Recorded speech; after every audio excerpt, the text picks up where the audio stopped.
Initializing.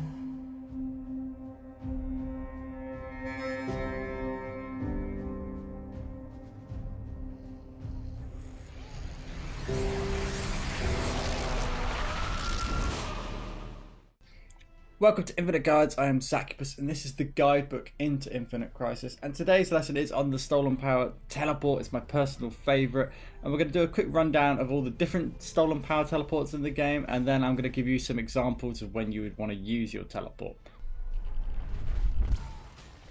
So this is the bog standard teleport. There's no extra features on this one, but a lot of these rules still apply to the other teleports in the Stolen Power sort of range here that I'm going to go through. But basically you can teleport across the map, anywhere on the map, providing that it's an allied turret, an allied drone, a surveillance camera, or a control point, or surveillance tower if one is down on the map on Gotham Divided. If you are hit while you're in the casting time, so if you're trying to transfer to one place to the other and you're hit within those 4 seconds, it will cancel your teleport. But it takes 4 seconds to actually successfully teleport somewhere, and the cooldown is 300 seconds. Now Cyborg's teleport gives him a quicker cast time, so instead of waiting for 4 seconds before you jump into a battle, it takes 2.5 seconds. Now it may not sound a lot, 1.5 seconds, but that reduction really does help you teleport into a big team fight that's happening at that very moment. People are less likely to react to the Cyborg teleport, whereas the standard teleport or the other teleports have a 4-second cast time, so you really hear the noise coming in and you have time to react to it and get out of those situations, whereas Cyborgs will get you into a team fight very quickly. So I thought I'd do a side-by-side comparison of the two teleports just to show you the difference in the cast time and why I think Cyborg's teleport is so much better for entering a team fight in a lane where the enemy can see you teleporting in, whereas Catwoman's, you want to do it a little bit more discreetly off to the side in a stealth pad somewhere. Catwoman's teleport, it has an amazing cooldown reduction of 60 seconds, so it's only 240 seconds cooldown reduction. This is what's a very popular choice amongst the pro teams as the preferred teleport choice. Now Nightmare Superman's teleport actually provides a little bit of extra damage. It gives you 5 power damage at the start at level 1 for 5 seconds after you successfully teleported to your location, so you have 5 seconds to do some damage if you're a power damage champion, and it does scale up as the game goes on, but it's not a big scale up. It's only a little bit of a boost, and you know, sometimes that little boost can do a lot of good.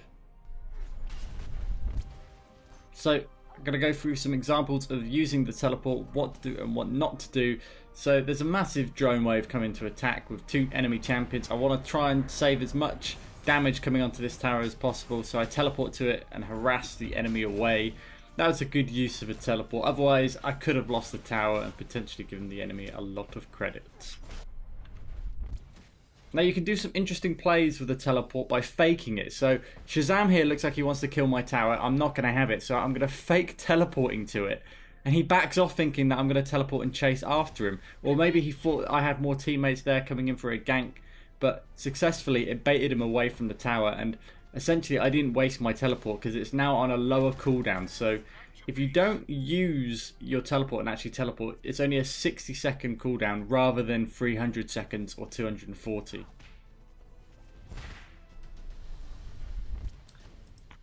Now, when it comes to teleporting, you want to be in a safe location because the cast time is quite long. Even Cyborg's, which is relatively quick, can be cancelled quite quickly. As you can see, Batman coming in and stopping me from teleporting altogether. And also, you want to do it kind of off screen so the enemy doesn't see that which lane you're teleporting to, because if they see the teleporting glow come up, they know that you're going to go gank another lane, and it sort of signals your intention. So you don't want to give that away to the enemy team either. So teleport is a ganker's best friend, and combined with the camera's power up as well, you can teleport into stealth pads and the enemy just won't hear or see you coming. As you can see, Green Arrow is basically defenseless, and if you get really good camera placements throughout the maps, you'll be able to consistently gank and be sneaky and be really annoying the entire time, and exactly what you want with your teleport.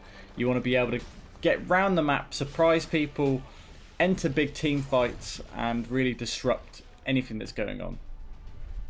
So you can teleport to your cameras, you can teleport to your allied drones, your towers, surveillance tower as well. but you can also teleport to the power-ups, the tier 2 power-ups. And often, if you don't have cameras placed behind the enemy, what I like to do is I place the speed boost behind them, teleport in, and then I go in for the gank afterwards. Now, people often don't suspect this at the moment, but I find it's a good little opportunity to get a sneaky little gank in. This is just a friendly reminder to remind you that once you put in the input to teleport, if you put any other input in, you will cancel your teleport. So bear that in mind, alright? So don't think it's like League of Legends where you have to press teleport again. If you do anything, it will cancel it. It's much easier to cancel, which is a good thing in my eyes, but always be careful. I often see new players overcommitted to their teleport once they input it in. But don't be afraid to cancel it. There's no harm in cancelling it. Here, I thought it was a 1v1 situation. I could save my surveillance tower. And then Robin showed up. So it was going to be a 2-on-1. So I had to cancel. Just ignore it. Go back to farming. Wait for the cooldown. That's the wise option to do there. Now, the great thing about teleport is that you can really be in 2 places at once. So while my team are in the mid pushing up, I'm actually bottom taking this EMP destroyer, but essentially I'm in the mid as well because I can teleport at any given time that they're needed. And you've always got to have full map awareness. You've always got to be checking your mini map. And here, mid lane has just been having a big fight, so I need to get there as soon as possible. I want to be a part of this fight. I want to help out my team.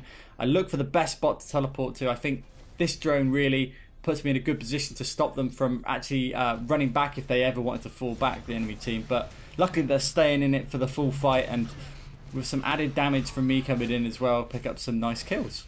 This is awesome. That's exactly what you want. Here's just another example of having that map awareness. I mean, here at this particular point, the enemy team are falling back in that mid lane. But there's an unusual placed camera that I could teleport to pick up a kill, and that's exactly what I'm going to do. And find some green arrow to munch upon. And, you know, you always got to be thinking of unusual places to teleport or camera placements that are slightly off the beaten track that you can actually manipulate and use to your advantage.